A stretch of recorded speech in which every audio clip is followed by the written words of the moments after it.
warahmatullahi wabarakatuh. Selamat pagi adik-adik. Bagaimana kabarnya hari ini? Alhamdulillah, semoga tetap sehat dan tetap semangat pastinya. Nah, sebelum melangkah lebih jauh lagi, perkenalkan diri saya dulu, karena seperti pepatah, tak kenal maka tak sayang. Seperti itu bukan? Nah, langsung saja perkenalkan, nama saya Firda Aini dari Universitas Muhammadiyah Malang, jurusan Pendidikan Biologi, Fakultas Ilmu Keguruan dan Ilmu Pendidikan. Nah, untuk memulai pelajaran pada pagi hari ini, alangkah baiknya kita memulai dengan membaca doa terlebih dahulu. Silakan untuk ketua kelasnya memimpin doa terlebih dahulu.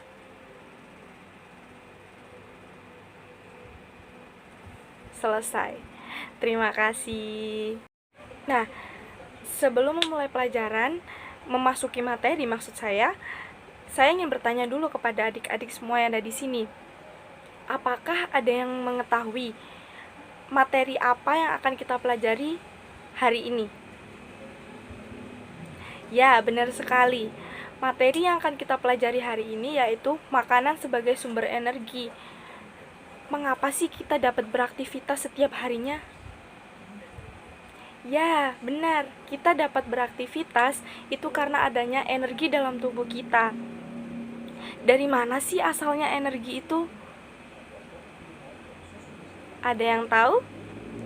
Ya, asalnya energi yaitu berasal dari makanan, benar sekali. Jadi seperti yang materi akan kita pelajari hari ini, yaitu makanan sebagai sumber energi.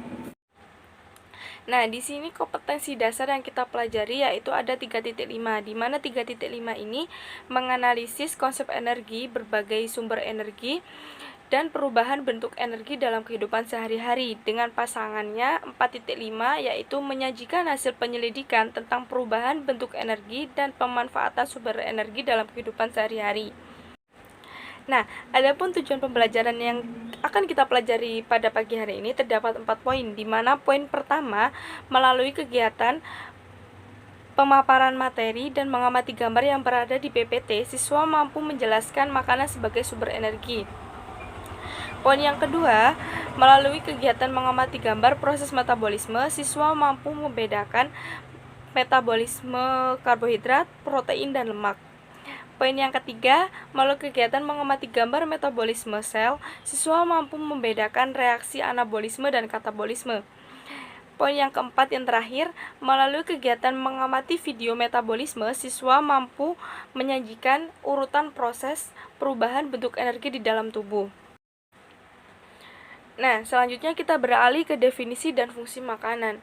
Makanan itu sendiri merupakan segala sesuatu yang dapat dikonsumsi oleh tubuh dan mengandung zat-zat yang diperlukan oleh tubuh. Sedangkan fungsi makanan sebagai sumber energi paling utama, sebagai pengatur metabolisme tubuh, sebagai penjaga keseimbangan cairan tubuh, sebagai pemeliharaan dan perbaikan sel-sel tubuh yang telah rusak atau mati, dan sebagai pertahanan tubuh dari penyakit. Nah, dari penjelasan tadi, kakak punya satu pertanyaan lagi nih. Bagaimana sih manusia dapat memperoleh energi? Nah, terus makanan seperti nasi, ikan, daging, dan susu, apakah termasuk ke dalam bentuk energi juga? Ada yang bisa menjawab? Iya, silakan. Iya, benar sekali. Jadi, terima kasih ya sudah menjawab.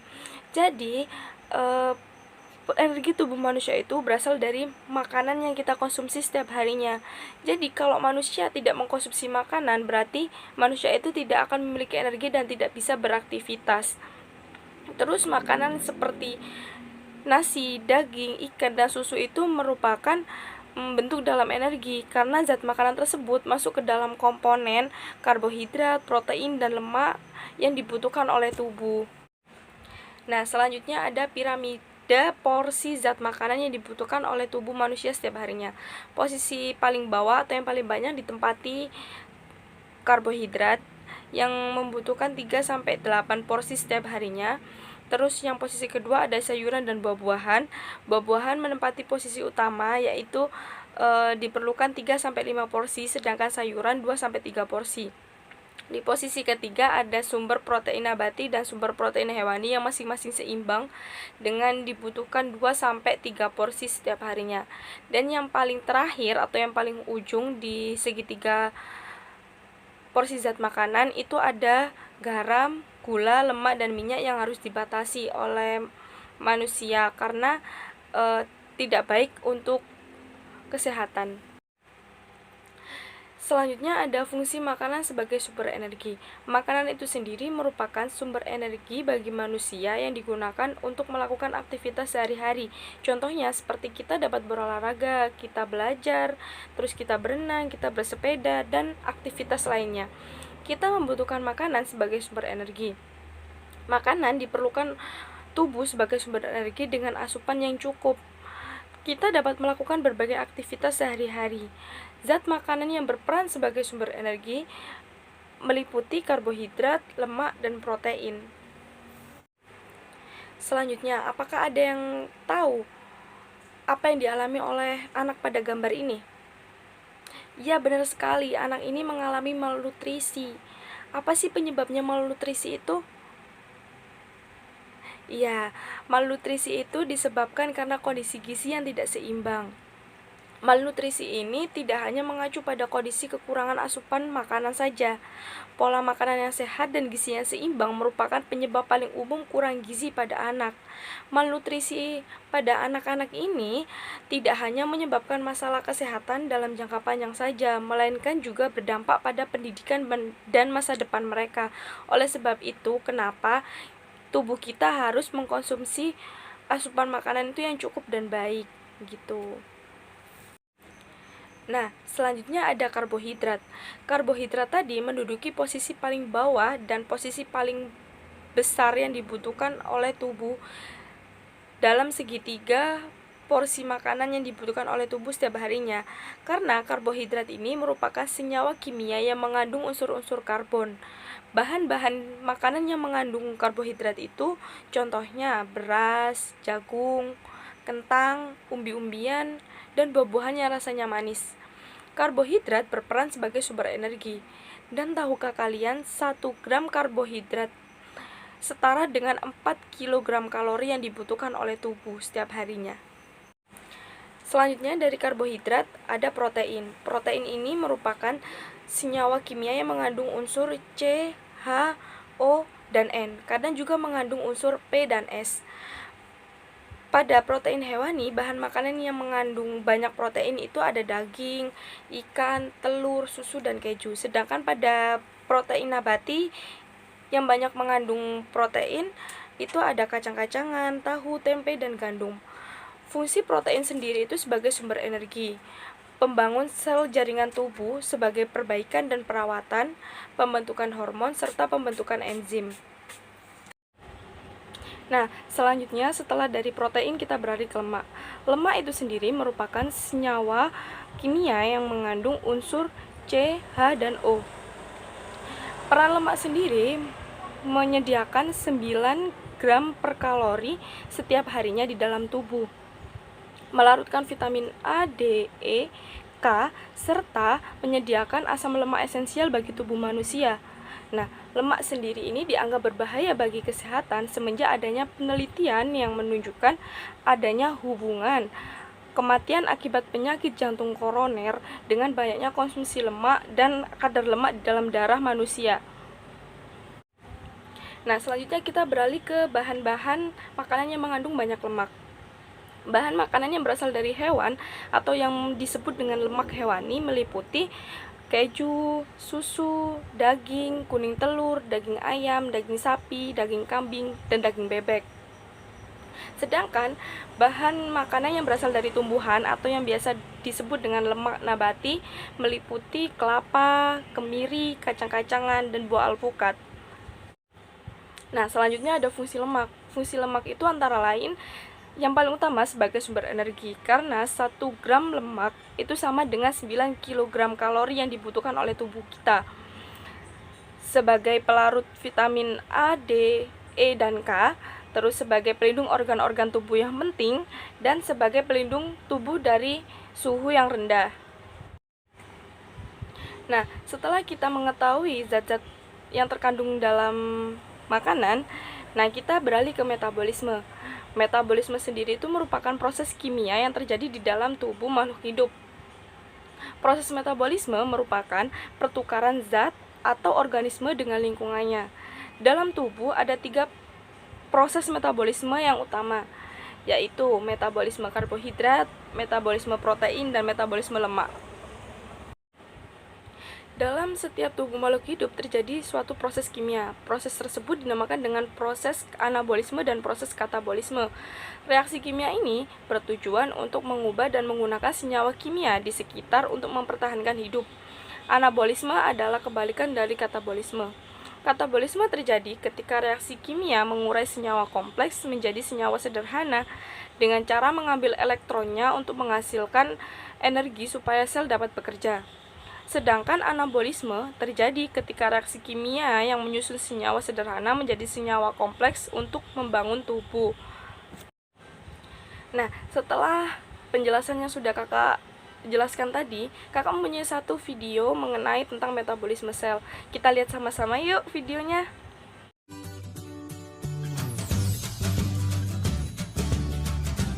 Assalamualaikum sahabat edukasi. Saya Nadia Febriani, kali ini akan membahas mengenai metabolisme makanan. Sebelum itu, apa sih metabolisme itu? Jadi, metabolisme adalah pemecahan zat-zat gizi di dalam tubuh untuk menghasilkan energi atau untuk proses pembentukan struktur tubuh. Secara sederhana, proses metabolisme adalah makanan yang masuk melalui mulut akan melalui tahap pencernaan sehingga menghasilkan energi yang dibutuhkan oleh tubuh. Metabolisme yang penting bagi tubuh ada metabolisme karbohidrat, protein, dan lemak. Berikut penjelasan lebih jelasnya. Metabolisme karbohidrat tidak terlepas dari proses glikolisis, di mana glikolisis merupakan proses perpecahan glukosa yang lebih sederhana, yaitu piruvat, dan menghasilkan energi ATP. Bila kita lihat glikolisis akan masuk ke dalam sel, akan disimpan dalam bentuk glikogen apabila jumlah energi di sel cukup. Sebaliknya, jika kondisi di sel membutuhkan energi, maka glukosa akan melakukan metabolisme. Tahap yang dilakukan yang pertama yaitu glikolisis dengan mengubah glukosa menjadi piruvat, disertai pembentukan energi ATP atau adenosin trifosfat dan molekul lain yaitu NADH.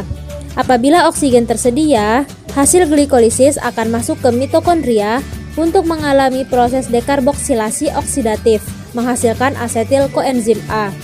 Setelah itu, asetil koenzim A akan masuk ke proses selanjutnya yaitu siklus Krebs.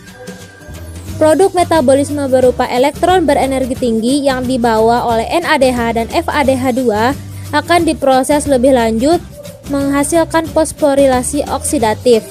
Semua hasil dari proses ini akan menghasilkan banyak energi serta produk sisa yaitu CO2 dan air. Metabolisme selanjutnya yaitu metabolisme lemak. Lemak diperoleh dari cadangan makanan yang ada di dalam tubuh. Lemak akan dicerna menjadi gliserol dan asam lemak. Gliserol diubah menjadi gliseraldehid 3-fosfat. Sebagian besar energi pada lemak disimpan dalam asam lemak yang mengalami proses beta oksidasi menjadi fragmen berkarbon 2 dan menghasilkan produk asetil koenzim A. NADH dan FADH2 yang dihasilkan selama proses beta oksidasi dapat memasuki rantai transport elektron sehingga lebih banyak energi yang akan dihasilkan. Metabolisme yang terakhir yaitu metabolisme protein. Protein dapat digunakan untuk menghasilkan energi, akan tetapi harus diubah dulu ke bentuk asam aminonya. Sebagian besar asam amino akan digunakan untuk pembentukan protein baru. Sebelum asam amino dapat digunakan dalam proses respirasi, gugus aminonya harus dibuang dulu melalui proses deaminasi. Zat buangan ini akan diekskresikan dari hewan dalam bentuk amonia, urea, dan produk sisa lainnya. Asam amino selanjutnya akan diubah oleh enzim menjadi intermediate dalam glikolisis, asetil koenzim A, dan terakhir masuk ke siklus Krebs. Jadi, dapat disimpulkan bahwa ketiga metabolisme tadi memiliki kesamaan dalam hal jalur proses, di mana melewati glikolisis, sikloskrep, dan transfer elektron sebelum menghasilkan energi yang berguna bagi manusia. Sekian penjelasan mengenai metabolisme karbohidrat, lemak, dan protein dalam tubuh. Semoga dapat dipahami dan bermanfaat. Terima kasih. Wassalamualaikum warahmatullahi wabarakatuh. Baik, setelah melihat tayangan video tadi, semakin jelas kan mengenai tentang urutan proses metabolisme? Sudah jelas pastinya. Nah, untuk selanjutnya, apakah masih ada yang ingin ditanyakan mengenai pemaparan materi yang sudah kakak jelaskan tadi? Iya, silakan bertanya. Baik, bagus sekali pertanyaannya. Jadi saya ingin menjawab ya, dari pertanyaan salah satu murid tadi. Jadi begini, makanan itu terdiri atas bermacam-macam zat yang dikenal dengan nutrien, dan dibedakan menjadi makronutrien dan mikronutrien. Makronutrien ini diperlukan dalam tubuh dalam jumlah yang sangat besar, seperti karbohidrat, lemak, dan protein. Terus, bagaimana cara kita mengetahui makanan tersebut mengandung karbohidrat, lemak, dan protein? Caranya yaitu dengan melakukan uji laboratorium atau yang biasa dikenal dengan uji zat makanan. Baik adik-adik, itu tadi pemaparan materi serta tanya jawab mengenai makanan sebagai sumber energi. Dari situ kita bisa mengetahui tentang macam-macam makanan sumber energi. Terus kita mengetahui urutan proses metabolisme dalam tubuh sehingga bisa membentuk energi dalam tubuh kita. Selanjutnya, kalau tidak ada yang ingin ditanyakan lagi, kita membentuk kelompok dengan masing-masing kelompoknya berjumlah 5 orang untuk mengerjakan LKPD. Dan jangan lupa LKPD-nya dikumpulkan melalui Google Drive dan dikumpulkan paling lambat jam 3 sore nanti. Sekian pemaparan materi yang bisa kakak sampaikan. Kurang lebihnya kakak mohon maaf. Wassalamualaikum warahmatullahi wabarakatuh.